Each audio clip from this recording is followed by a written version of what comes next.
Hi guys, I want to use this amazing stencil by Celebrate with some heat embossing on their patterned paper. So first of all, I'm going to be trimming a piece that I think should be just big enough. So I'm quickly measuring the stencil on my guillotine, and then I'm cutting a piece of paper that is just slightly bigger than the stencil. Now I'm applying my Versamark embossing pad directly through the stencil. You can see that I've taped the stencil over my piece of cardstock using just some washi tape or masking tape, whatever you have. Now I'm spreading a really nice dark brown embossing powder over, and you can see there that although it's not 100% perfect, it really gives you the idea. I'm going to be adding a second coat to this. Now I'm melting the powder by putting the piece of paper into my foiled container. This obviously contains the heat, and it also ensures that if you have a heat gun that blows a direct stream of heat, that your element will not be blowing all around your table. It also protects your work surface.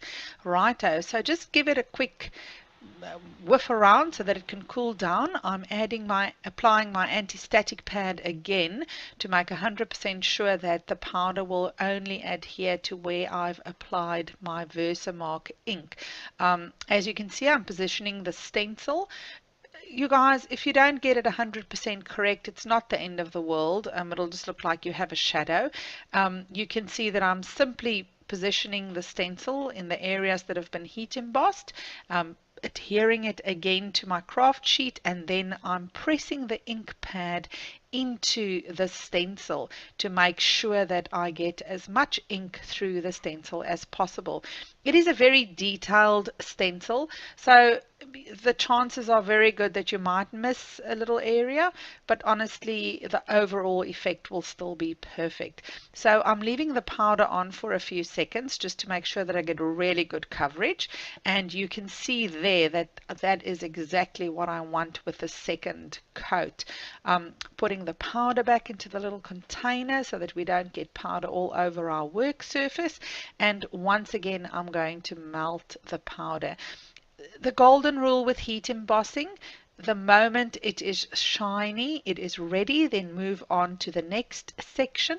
You don't want to over emboss your powder because it'll literally just burn into the paper, and that's the last thing you want. It's almost impossible to rectify that. But just look at that. You can see how beautiful that looks. It gives you that metallic raised look, almost like a little enamel shiny dot look. I'm trimming the element now so that I don't have any excess paper, and I'm going to be using my Lera Graphite Aquarelle pencil. Now anything that has to do with aquarelle is water. I'm simply penciling a border around my heat embossed piece of paper, and now I'm just looking for my water mister and a little brush, and you can see there I'm literally just blending the pencil to create a cute little finished border. I love this look. It's so quick and easy. Hope you enjoyed this.